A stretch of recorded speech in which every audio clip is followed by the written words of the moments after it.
Hello friends, Thor છે તે ભગવાન શ્રીનાથજીની પ્રસાદીમાં પણ ધરવામાં આવે છે અને ભગવાનની પ્રસાદી બનાવવી તે એક જાતની તપસ્યા છે, જેમાં શાંતિ, સંયમ અને એકાગ્રતા ખૂબ જ જરૂરી હોય છે, જે મેં ત્યારે અનુભવી કે ભગવાન શ્રીનાથજી માટે ઠોર બનાવ્યો. તો ભગવાન શ્રીનાથજીની પ્રસાદી ઠોરની આ રેસીપી હું તમારા સર્વો માટે લઈને આવી છું. તો આ ઠોરની રેસીપી અંત સુધી જરૂરથી જોજો અને આ રેસીપી જોઈ શ્રીનાથજી ભગવાનને ઠોરની પ્રસાદી જરૂરથી અર્પણ કરશો. ભગવાન શ્રીનાથજીનો પ્રસાદ ઠોર બનાવવા માટે 2 વાટકી એટલે કે 250 ગ્રામ ઘઉંનો કરકરો લોટ લઈશું. આ લોટ આપણે ભાખરી કે લાડવા બનાવવા માટે વાપરીએ છીએ તેવો લેવાનો છે. તેની સાથે અડધી વાટકી એટલે કે 50 ગ્રામ રવો લઈશું. સાથે જ 1.5 વાટકી એટલે કે 200 ગ્રામ ખાંડ લઈશું. 3 ચમચી શુદ્ધ ઘી લઈશું અને 1 ચમચી સફેદ તલ લેવાના છે અને 1 ગ્લાસ સતપવાળું દૂધ લઈશું. હવે ઠોર બનાવવાનું શરૂ કરીશું, જેના માટે એક પોળા વાસણમાં ઘઉંનો લોટ ઉમેરી દઈશું. સાથે જ રવો ઉમેરશું અને સફેદ તલ પણ ઉમેરી દઈશું. તેની સાથે ઘી ઉમેરી દઈશું અને હવે બધું જ આ રીતે હાથથી મિક્સ કરશું, જેથી ઘી છે તે લોટમાં દાણે દાણામાં એક સરખું ચડી જાય. અહીં મેં થીણું ઘી લીધું છે. તમે અહીં ઘી ગરમ કરીને પણ ઉપયોગમાં લઈ શકો છો. જુઓ, લોટમાં ઘી એકદમ સરસ ભળી ગયું છે. તો હવે 1 ગ્લાસ દૂધમાંથી થોડું દૂધ ઉમેરી અને લોટ બાંધવાનો છે. અહીં બધું જ દૂધ એકસાથે ના ઉમેરતા થોડું થોડું જોઈએ તે પ્રમાણે દૂધ ઉમેરતું જવાનું છે અને લોટ બાંધતો જવાનો છે. આ લોટ સોફ્ટ ના બાંધતા એકદમ કઠણ બાંધવાનો છે, જેથી ઠોર છે તે કડક બને. અને શ્રીનાથજીની પ્રસાદીનો ઠોર તમે ચાખ્યો જ હશે કે તે ખૂબ જ કડક હોય છે અને આ કડક ઠોર એ જ શ્રીનાથજીના ઠોરની ખૂબી છે. જેમ જેમ દૂધ ઉમેરતા જઈશું તેમ તેમ લોટ છે તે દૂધ એબ્સોર્બ કરતું જશે અને લોટ કઠણ થતો જશે. ધીમે ધીમે કરી લોટ બાંધવામાં 1 ગ્લાસ દૂધ જોઈ જશે. અહીં તમે જુઓ છો કે 2 હાથ વડે મસળવો પડે તેટલો લોટ કઠણ થયો છે.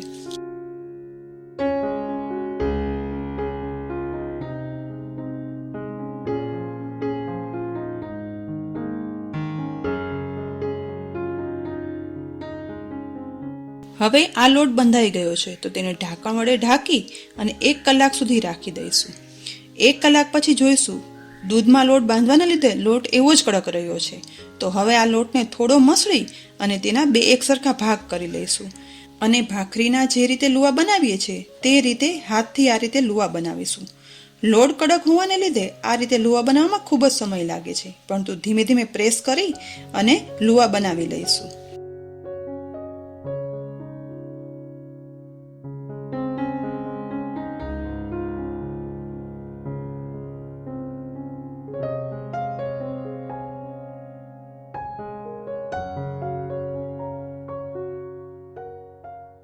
હવે ઠોર વણવાની શરૂઆત કરીએ તે પહેલાં ઠોરને તળવા માટે ચોખ્ખું ઘી ગેસની લો ફ્લેમ પર ગરમ કરવા રાખી દીધું છે. ભગવાન શ્રીનાથજીનો પ્રસાદ ચોખ્ખા ઘીમાં જ તળવામાં આવે છે, માટે મેં અહીં ચોખ્ખું ઘી લીધું છે. જો તળવા માટે વનસ્પતિ ઘીનો ઉપયોગ કરવો હોય તો તે પણ કરી શકાય છે. હવે ઘી ગરમ થાય છે ત્યાં સુધીમાં વણવાની પાટલી પર થોડું ઘી લગાવી અને લોટનો લુવો લઈ અને આ રીતે વણશું. આ લોટ એકદમ કઠણ હોય છે અને જેથી તેની કિનારી પણ ફાટતી જશે અને દૂધમાં લોટ બાંધવાથી બાઇન્ડિંગ પણ નહીં આવે, માટે આ રીતે લોટની કિનારી 2 હાથ વડે બાંધતી જવાની છે અને ખૂબ જ કાળજીપૂર્વક વણતું જવાનું છે. અહીં વણતા વણતા પાટલીમાંથી વણેલા ઠોરને ઉચકવામાં પણ ખૂબ જ ધ્યાન રાખવું પડે છે, કારણ કે લોટ છૂટો પડી અને તરત જ વણેલો ઠોર છે તે તૂટી જાય છે. પરંતુ ખૂબ જ ધીરજપૂર્વક વણતા જવાથી તે આરામથી વણાઈ જાય છે. અને ભગવાન શ્રીનાથજીનો પ્રસાદ ધરાવવામાં ખૂબ જ ધીરજ, મહેનત અને એકાગ્રતા અને સારું બનાવવાની ભાવના હોવી ખૂબ જ જરૂરી છે. ત્યારે જ સાદું ભોજન છે તે પ્રસાદ બને છે.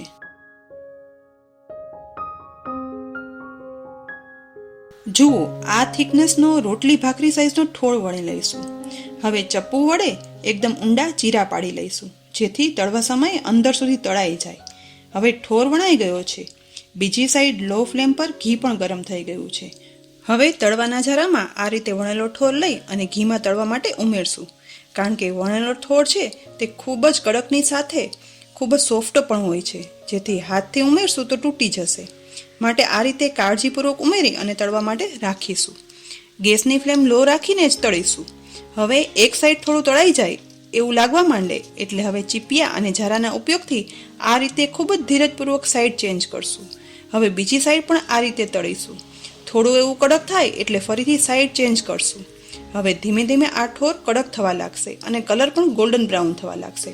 પરંતુ આપણે બધાએ શ્રીનાથજીના પ્રસાદનો ઠોર જોયો જ છે, તે એકદમ ડાર્ક બ્રાઉન અને અંદરથી કડક હોય છે. માટે આપણે લો ફ્લેમ પર જ આ ઠોરને ડાર્ક બ્રાઉન થવા દઈશું, જેથી તે અંદર સુધી ચડી જાય.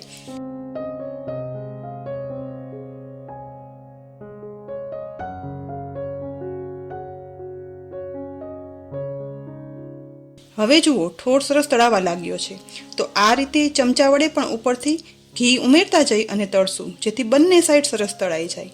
ધીરે ધીરે આ રીતે ગોળ ફેરવતા રહીશું, જેથી એક સરખો તળાઈ જાય.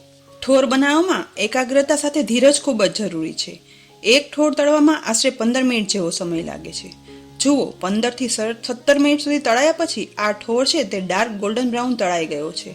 ખૂબ ક્રિસ્પી પણ દેખાય છે. તો હવે આ તળેલા ઠોરને ઘીમાંથી બહાર કાઢી લઈશું.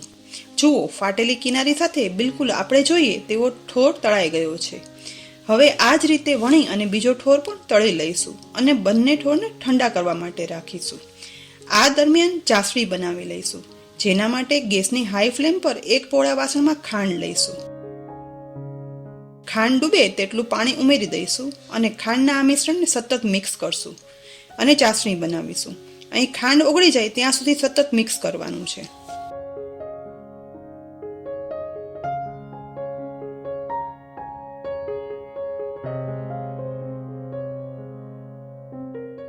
જુઓ, 2 મિનિટમાં ખાંડ ઓગળી ગઈ છે. તો હવે ગેસની મીડિયમ ફ્લેમ પર ચાસણી થવા દઈશું. 2 મિનિટ પછી ચાસણીને ચેક કરશું. તેના માટે ડીશમાં 1 ટીપું ચાસણીનું લઈ અને સહેજ ઠંડુ થવા દઈશું અને પછી અંગૂઠા અને આંગળી વચ્ચે આ રીતે તાર બનાવીશું. અહીં 1 તાર બને છે, પરંતુ ઠોર માટે આપણે 2 તારની ચાસણી જોઈશે. માટે ફરીથી આ ચાસણી છે તે ઉકળવા દઈશું. આશરે 1.5 મિનિટ પછી ચાસણીનું ફરીથી 1 ડ્રોપ ડીશમાં લઈ અને ચેક કરશું.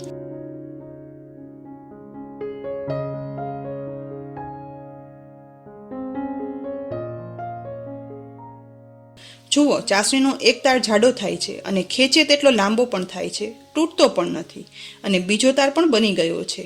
તો આપણે ઠોર માટે જોઈએ તેવી ચાસણી બની ગઈ છે. તો હવે ગેસની ફ્લેમ બંધ કરી દઈશું અને સહેજ આ રીતે ચમચા વડે મિક્સ કરશું, જેથી ચાસણી છે તે વધારે કડક બની ના જાય.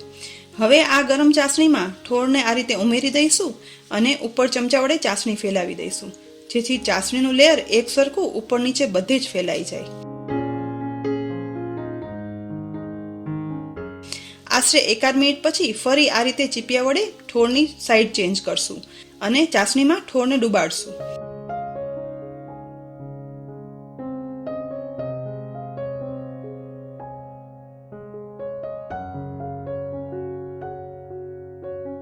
હવે આ ઠોરને ચાસણીમાંથી બહાર કાઢી અને એક કાણાવાળા વાસણમાં ઊભું ગોઠવી દઈશું, જેથી ઠોરમાંથી વધારાની ચાસણી પણ નીકળી જાય અને ઠોર છે તે ક્યાંય ચીપકે નહીં. હવે આ ઠોરને 1 કલાક માટે ઠંડો થવા માટે રાખી દઈશું. 1 કલાક પછી તમે જોઈ શકો છો કે ચાસણી ઠરી અને ખાંડ બની ગઈ છે અને ખૂબ જ સરસ ઠોર બની અને તૈયાર થઈ ગયો છે. ભગવાન શ્રીનાથજીના ઠોરની પ્રસાદી બનાવવી એ ખરેખર એક કસોટી છે અને શ્રીનાથજીમાં ઠોર બનાવનાર માણસો ખરેખર ધન્ય છે. હું તેઓને દિલથી પ્રણામ કરું છું, કારણ કે ભગવાન શ્રીનાથજીની સેવામાં આટલો સરસ ઠોર પ્રસાદ રૂપે બનાવી અને ધરાવાય છે. મેં બનાવેલો ઠોર એ સંપૂર્ણપણે શ્રીનાથજીના ઠોર જેવો નથી થયો, કારણ કે તે ઠોરના પ્રસાદીની કોઈ સરખામણી નથી, તેટલો તે યુનિક છે. પરંતુ તે ઠોરની એકદમ નજીક જવાનો મારો આ પ્રયત્ન સફળ રહ્યો છે. તો નવા વર્ષના શુભ દિવસે શ્રીનાથજી ભગવાનને તમારા ઘરમાં જ આ રીતે ઠોર બનાવી અને જરૂરથી પ્રસાદી રૂપે અર્પણ કરજો. નવા વર્ષની શુભકામના સાથે આપ સૌને મારા જય શ્રી કૃષ્ણ.